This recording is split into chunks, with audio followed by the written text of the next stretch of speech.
Nggak ada perbedaan antara perempuan sama laki-laki dalam harkat dan martabatnya sebagai manusia. Alkitab cuma membedakan perempuan dan laki-laki dalam hal fungsi. Amin. Fungsi. Jadi nggak ada perbedaan antara perempuan dan laki-laki. Jadi jangan merasa laki-laki sok tahu ya. Gua kepala lu nih. Ya, laki-laki nggak jadi lebih hebat dari perempuan, nggak lebih jadi superior. Kita cuma beda fungsi doang kok.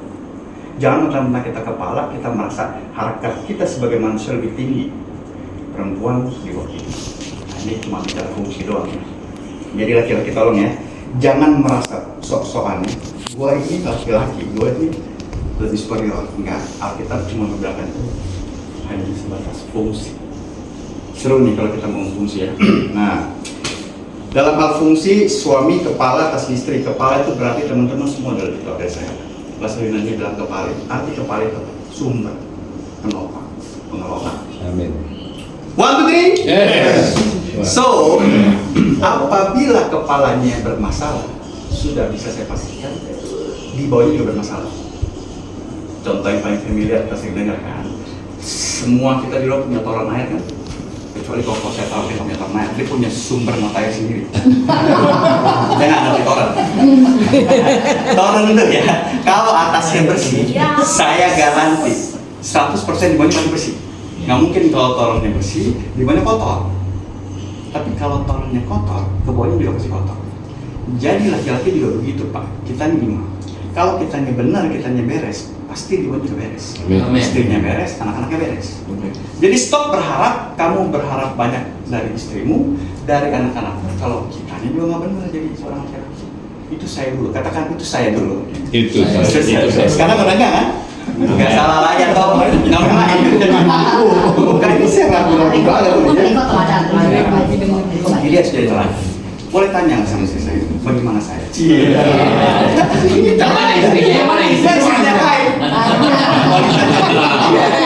Nanti siap lantasan di rumah. Nah, masalah gini loh Pak, bagaimana caranya agar seorang pria menjadi kepala yang baik? Yang pertama adalah dia harus berfungsi dulu menjadi seorang imam yang baik. Amin. Pengomongnya buat kayaknya saya ngerti banget. Nah, ini seru nih ya. Tadi kan saya bilang kita tuh di mata Tuhan cuma beda fungsi. Nah, sekarang kita mau masuk nih ke yang namanya tupoksi kita. Tugas, pokok, dan fungsi. Ini bahasanya agak ilmiah ya. Tupoksi ya. Yang nggak ngerti bilang aja deh. Nanti saya kasih tahu ya. Kita tuh cuma beda di situ doang. Tupoksinya apa? Nah, ini seru kalau bicara tupoksi. Yang pertama ya, ciri dari seorang imam yang baik adalah berdoa. Simpel aja. Berdoa. 1 Timotius 2 ayat 8. Oleh karena itu aku ingin supaya di mana-mana orang laki-laki berdoa dengan menandakan tangan yang suci, tanpa marah dan tanpa perselisihan.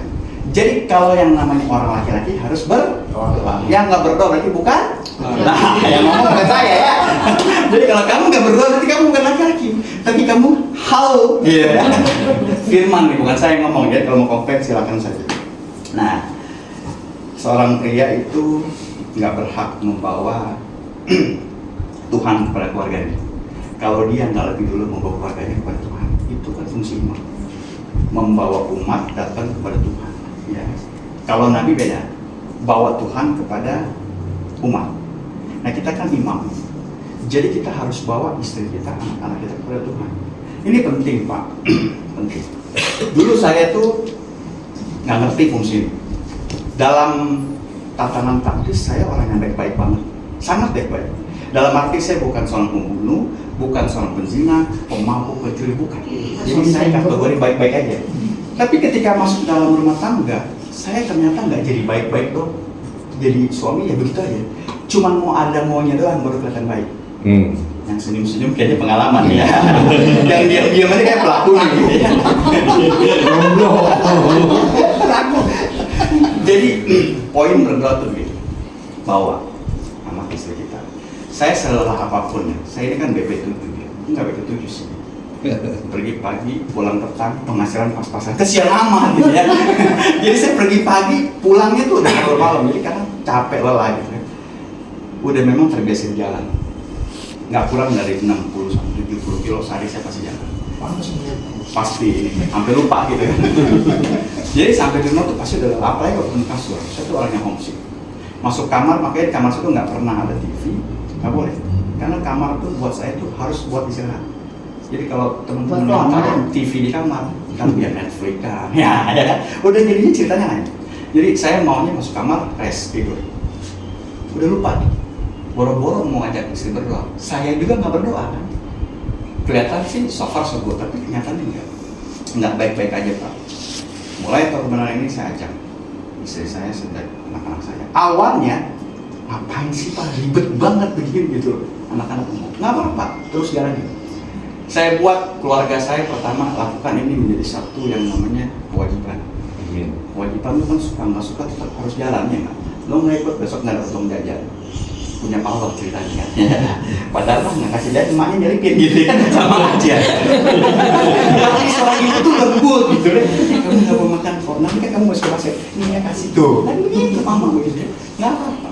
Tapi ya udah akhirnya sampai satu waktu yang jadinya kewajiban jadi satu kesukaan. Jadi kalau saya sudah mulai lupa, anak tuh bisa datang, Pak, kita belum berdoa nih. Iya, itu kan luar biasa ya. Sama seperti saya membangun keharmonisan sama istri tuh. Dulu tuh saya orangnya paling jaim.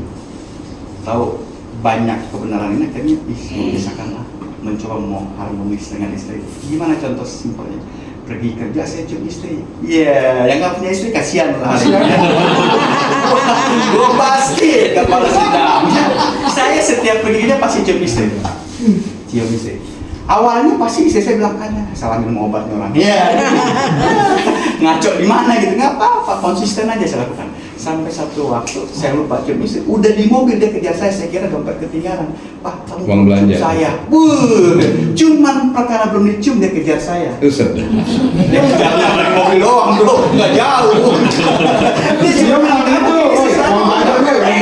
Saya cuma mau belanja enggak, saya bisa belanja beda bro, konsepnya beda. Semua saya selalu bingung kalau itu saya kasih sama dong ya. Nah, itu laki-laki yang baik. Jadi dia kejar saya cuma bilang, Pak kamu belum cium saya. Saya pikir kalau saya turun panjang urusannya nih. Iya. Sini aja kami ke mobil ya. Kalau saya turun udah panjang urusannya, bukan sekedar cium nanti kan, udah kemana-mana. Nah, maksudnya cuma mau kasih tau gini loh Pak. Itu kebiasaan yang kita lakukan. Yang tadi jadi satu kewajiban, akhirnya ketika satu kesukaan, ketika kita melakukan ada sesuatu yang hilang. Ya kan? Jadi saya lakukan itu sederhana banget, hal praktis toh. Nah jadi saya bangun mesbah keluarga itu dengan doa itu simpel. Kalau capek banget saya nggak baca firman, seriously nggak baca firman, cuma duduk datang doa ya. Bilang saya hari ini doa, oh kamu yang doa, oke, Cik kamu yang doa, jadi ganti-gantian aja. Nah yang paling enak tuh kalau lagi capek yang doa anak saya kecil. Nggak nyampe 1 menit selesai, benar. Udah selesai itu, nggak apa-apa bener. Tuhan makasih udah selesai. Tapi yang paling nggak enak tuh kalau istri berdua. Wah ini luar biasa. Suruh doa mesbah nih doa sapaan. Saya tidur melek. Luar biasa tuh kalau istri ada. Yang iya.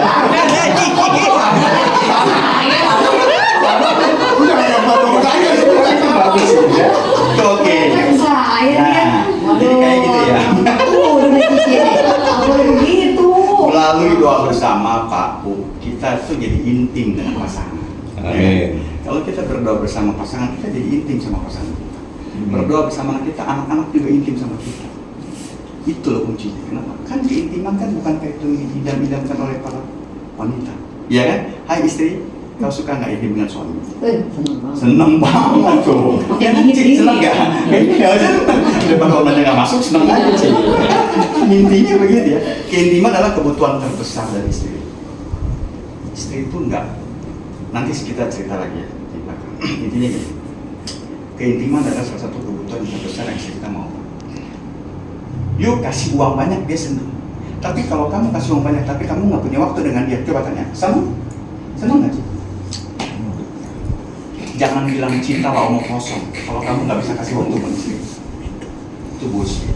Harus seimbang dong. Nah, Uang gua dan nggak usah cinta. ngomong cinta tapi waktu gua kasih buat lu. Semua effort gua kasih buat lu itu udah pasti ketahuan. Tapi kalau I love you, I falling in love you, tapi lo nggak pernah kasih waktu buat istri. Nggak mencoba untuk membangun hubungan yang baik dengan istri, membangun keintiman, itu omong kosong loh. Betul itu Pak. Tuh. Mana suaminya? Cinta itu. Mana suaminya? Mana suaminya? Mana suaminya? Jauh-jauh. Jauh-jauh kok bingung anak. Jadi bingung nih dia. Pindah. Cinta itu. Bener Pak. Bener, Kita sayang sama lo tapi nggak punya waktu. Cuma kalau kasih waktu, kasih duit sama aja. Iya. Itu beda misalnya. Itu Mau masak karena duit.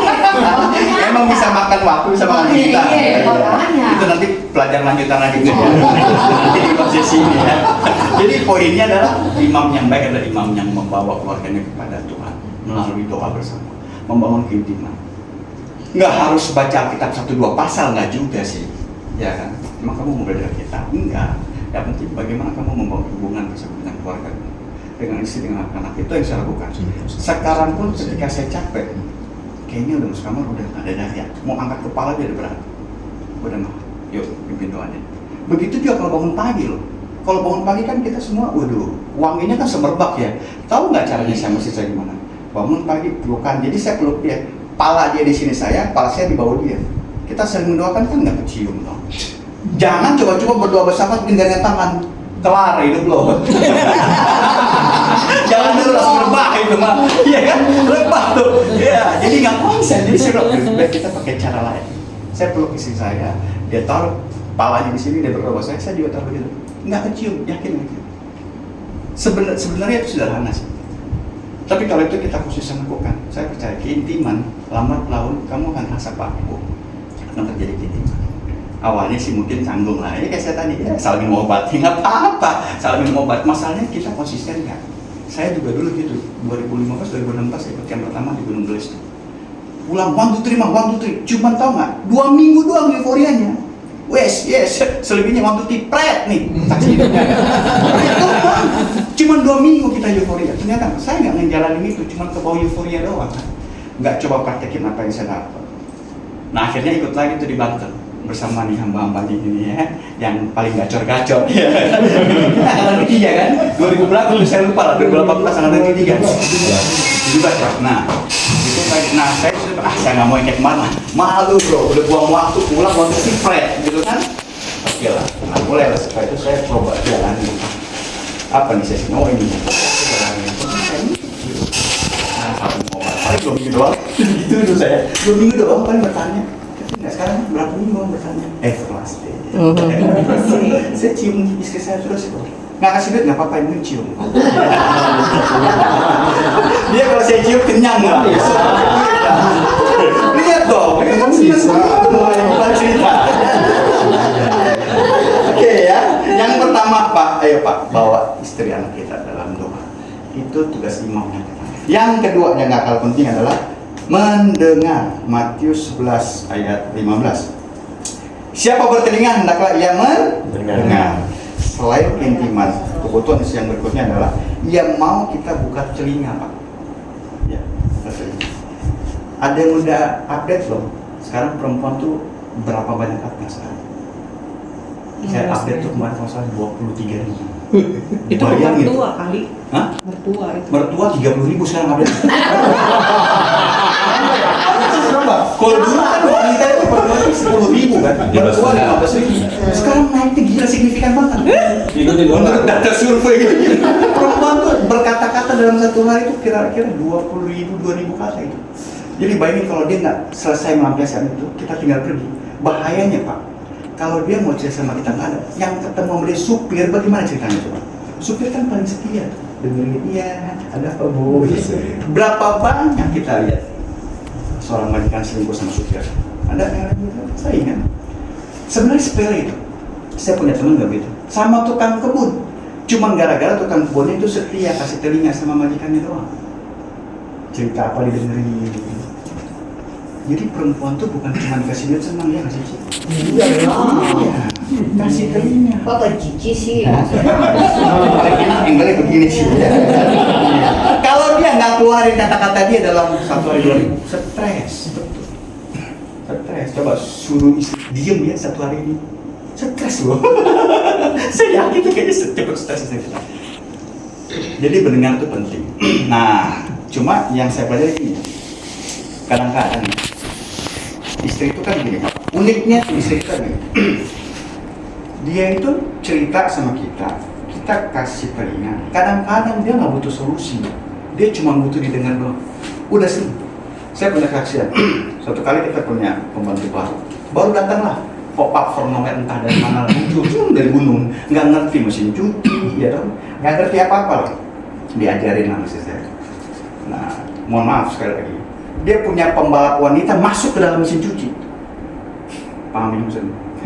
Masuk. Wah, aduh kacau balau kan misalnya. Terus baju yang baru dibeli di Mangga 2 baru pakai sekali udah sobek. Akhirnya dia udah gerah. Cerita dong, pulang kerja capek cerita. Pembantu kita yang baru ya Pak. Bla bla bla bla gini. Kita laki-laki solusinya kita kasih tahu dong. Kalau kita kan pikir gini, istri kita saya kasih solusi nih. Oke, berarti masalahnya udah dapat. Isunya ini sekarang saya ciptakan solusinya. Saya kasih solusinya, oke gampang. Besok saya panggil dia. Mau ngapain? Saya mau pecat. Wah panjang lagi, tahu yang nggak punya tukang pecat jadi panjang. Padahal saya mau kasih solusi. Kan kamu lagi komplit, saya mau pecat daripada pusing. Tapi dia jadi marah-marah. Kalau nggak ada dia berarti siapa yang mau jadi dulu? Kan kamu bisa bangun dulu. Wah, karena gua kasih solusi malah gua ini bombardir. Dari situ saya paham bahwa bahwa perempuan nggak butuh solusi, dia cuma butuh didengar. Udah, dengar kan? Ngomong itu, bapak-bapak. Apalagi cintanya malah dengerin aja. Jangan kasih solusi. Kelar hidup lu kasih solusi. Saya kenal perempuan itu. Sampingnya nih. Itu ya memang. Itu ya terjadi. Saya tuh punya banyak hal pengalaman, tapi salah satu itu yang paling penting. Jadi dia tuh nggak butuh solusi sebenarnya. Dia cuma butuh didengar doang kok. Tapi yang menarik ini Pak, ini yang paling unik, filosofi mendengar. Nah ya, jangan cuma pakai kuping, butuh mata ngelihat lawan bicara, butuh hati untuk merespon yang benar. Jadi kalau istri lagi ngomong, ya ngomong aja mah, oke iya, tanggung Mobile Legends ya, yang fire, denger aja, ngomong saya dengar, nggak bisa Pak. Diomelin. Iya nggak bisa. Karena dalam hal komunikasi mendengar itu kan butuh mata untuk melihat membicara kan. Kita balik deh. Kalau kita mau ngomong sama istri kita, nih mas saya mau ngomong sesuatu ya. Oke ya Pak, ngomong aja. Tapi tangannya di handphone. Kira-kira kita semana gitu. Stop taruh handphone dulu saya mau ngomong. Gitu. Nggak enak. Sambil nyapu, saya mau ngomong. Iya udah dengar. Saya dengar saya pengen dengar itu paling nggak enak saya. Saya mau ngomong serius, tapi kayaknya begitu responnya kan nggak enak. Jadi filosofi dalam mendengar tuh begitu. Pakai telinga buat mendengar, pakai mata ngeliat lawan bicara, pakai hati ngerespon yang benar. Jadi kalau istri saya ngomong, coba kita tampil. ujung-ujungnya dompet udah mulai tipis ya. Isi dulu reload ya. Jadi saya kalau ngomong sama istri saya begitu. Kamu mau apa mah? Gini loh Pak. Jadi gini. Oh, gitu ya. Terus apa lagi? Nggak kasih solusi, cuma oh gitu, wah senengnya bukan main. Lu mau nambah Pak, dikasih bener gue ya. Nambah apa nih? Sebenarnya cuma gitu doang tadi sih. Ya kan? Ada nggak sih sini nggak butuh didengar? Semua butuh didengar. Karena itu kebutuhan istri. Selain keintiman tadi, dia juga butuh didengar. Nah, masalahnya kita kadang-kadang cuma mau mendengarnya begitu doang. Iya udah ngomong aja mas, saya dengar. Bicara lah. Hamba mendengar, iya tapi lu lagi main gitu kan, nggak bisa fokus, nggak seneng kan, jadi tatap mata saya, ya kan saya kalau gimana Pak, kamu mau ngomong apa, oh gitu ya, terus gimana, kamu gimana, saya sih gini, kamu gimana, ya coba aja kamu pikir yang baik buat kamu gimana, oh ini, kalau saya kasih solusi kelar saya, dimilai dulu, oke, udah selesai, oke ya Pak, udah tenang, oke, kamu mau makan apa, iya, enak gitu ya, cuma sekarang gitu doang, bener, tapi kalau kita mau kasih telinga juga enggak. Apalagi mau kasih mata untuk melihat. Sederhana. Nikmat mana yang kau dustai? Ya, kalau saya begitu kan saksi hidupnya Mas. Sampai sekarang kalau dia ngomong saya nggak pernah alihkan mata saya, hati saya pasti duduk depan dia. Kalau perlu sujud dia kenapa mau ngomong apa sih? Ya kan, dia seneng banget ya. Udah paling seneng. Hobinya dia tuh sederhana sebenarnya. Satu, ajak ke laut. Padang enggak, ajak ke laut aja ke laut. Terus istri saya tuh paling suka, nah ini juga penting buat kita Pak. Ketahuilah, di mana letak istrimu punya hobi bahasa kasih. Bahasa kasih itu tuh gampang banget kok. Pegang aja rambutnya, belai-belai. Itu tuh rambut mau kayak kawanan domba yang turun dari gua. Itu enak banget. Lu nggak usah kasih cian, nggak usah. Hati berbunga-bunga. Pegang aja rambutnya sederhana. Terus gimana? Oh, hari ini capek nggak? Gitu. Tanya deh. Saya dulu nggak begitu. Baik dalam tatanan praktis, bukan hal yang kayak tadi saya sebutkan. Tapi kalau dalam masuk rumah tangga, saya nggak baik-baik aja kok. Saya skeptis. Cuek-cuek aja. Gue taunya cari duit, lo mau apa udah lo jangan gangguin deh. Gue capek misalnya. Dulu saya tuh waktu ngeliat pertama kali, saya hobi nonton film seri kolosal. Kamu mau tanya Yoko, Zambugi, Pendekar, saya tahu semua. Sampai sekarang saya masih suka nonton versi 2019 Jambuji. Iya kan? Jadi saya kalau nonton itu saya suka lupa, saya ternyata udah punya istri. Sampai satu kali dia keluar, Pak ingat, kamu bukan bujangan, jangan bawa mental bujangan ke rumah ini. Ih saya tahu, mati udah buru-buru. Kan kalau nonton film saya selesai. Iya lagi tamu nih, masukin lagi CD, lo kan jamnya CD, masukin CD. Sampai jam 4 pagi saya. Kayak begitu tuh hobinya saya. Aduh, untung laki gue nggak kayak gitu. Nah, makanya ini kan masa-masa jahiliyah sih, masa jahiliyah. Nakalnya nggak macam-macam saya. Saya jam 3. Untung nggak begitu. Saya nakalnya nggak begitu, nggak kayak koko nakalnya. Ini main.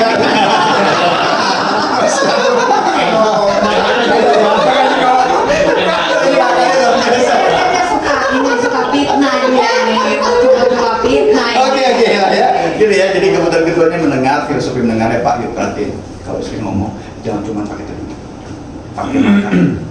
Lihat istri ngomong, hati responnya. Amin. Oke ya, jangan cuma, ya ngomong aja, ngomong saya dengar. Cuma kita kan nggak mau begitu kan. Kita juga nggak suka kalau seperti itu, makanya jangan lakukan itu juga. Ya. Saya masalah. Yang ketiga yang saya rada senang kalau ngomongin terakhir, padahal waktu saya masih lama nih. Ya, daripada nanti saya. Kan yang lain selesai dulu. Oke. Yang pertama berdoa, yang kedua mendengar, yang ketiga adalah melayani, itu bicara entertain. Melayani sederhana banget Pak.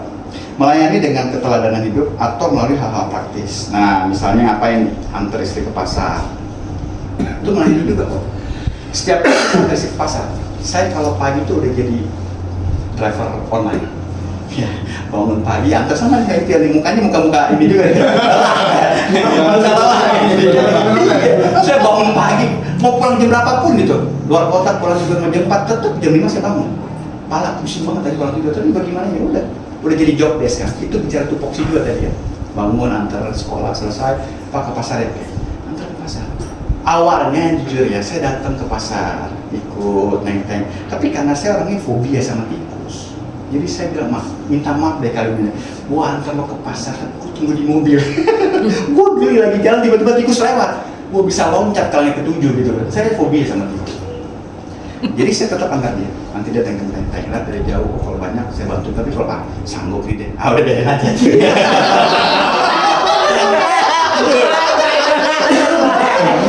Kalau dia udah begini-begini, waduh berat deh. Gua kejar lagi kan kalau dimasukkan tengah. Ya, jangan kita lepain juga. Ini mau bawain. Nah, elah. Satu doang teng-teng biasa. Gue udah banyak saya teng-teng nih. Itu melayani, itu entertain. Kita semua kerja sekuler kan. Bagaimana kita mengentertain customer kita? Kalau customer kita bisa entertain, kenapa sih kita nggak bisa entertain? Nah, betul itu. Kita buang waktu, buang tenaga, buang biaya buat entertain customer kita. Tapi istri nggak entertain. Ya ini kan mukanya nggak pernah entertain coba. Enggak ya, kalau yang di sini enggak ya. Enggak ya. Yang ono-ono kali nggak tahu tuh. Jadi melalui hal-hal praktis ya, poin belajar. Termasuk saya tuh beres-beres rumah juga. Tapi apa yang saya bisa aja ya, kan saya nggak bisa masak. Saya masak air aja bisa gosong. Jadi saya nggak mungkin masak gitu. Jadi saya bantu-bantu nyapu, ngepel, karena saya orangnya udah resip. Jadi saya nggak bisa terima kotor. Nah itu dalam rangka saya melayani juga, entertain istri. Melayani hal-hal praktis gitu kan sebenarnya sederhana banget. Karena kita jadi laki-laki itu udah paling egois tingkat tinggi. Udah merasa capek kerja cari sendirian, yang kedua maunya serba dilayani gitu. Pelos aja maunya paling tinggi. Punya siapa? Punya Pak Hendro. Iya. Dia udah mikir kesenjangan gitu kan. Tapi pun digalau langsung begitu.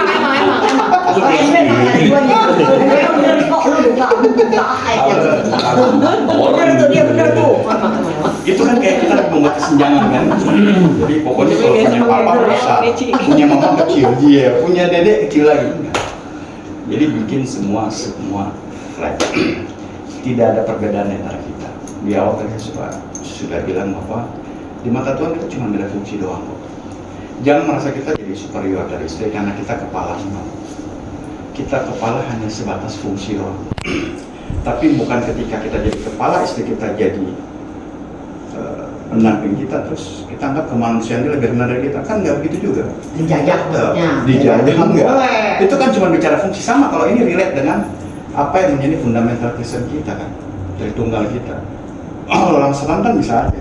Kok Yesus diutus? Mereka tuh selalu punya diksi utusan soal tuh utusan lebih rendah. Enggak, dalam hal tupoksi utusan nggak ada masalah. Sama kayak begini, hubungan suami istri kan. Dalam hal tupoksi ya istri fungsinya itu suami untuk itu. Nggak ada yang lebih rendah, nggak ada yang lebih tinggi. Harkat derajat sebagai manusia sama. Yesus datang juga untuk melakukan misi penebusan. Apakah harkat dia sebagai Allah jadi rendah? Enggak, tetap naturnya adalah Allah. Cuman berbeda dalam hal fungsinya aja. Ini pelajaran doktrinal nanti aja ya, nanti dilanjutin sama Bro itu. Tapi dia ngajarnya beda bro, ngajar mengangkat korupsi uang. Oke teman-teman, saya sampai di sini. Jadi ingat, imam dalam makan itu bicara 3 fungsi: berdoa, mendengar, entertain Ini istri. Setuju? Udah. 1, 2, 3. Yes. Oke. Sekarang gimana lanjutannya? Oke, saya serahkan kepada yang punya tempat untuk mungkin dari kelompok kali ya, atau gimana? Langsung aja. Yuk kita Langsung. lihat dulu.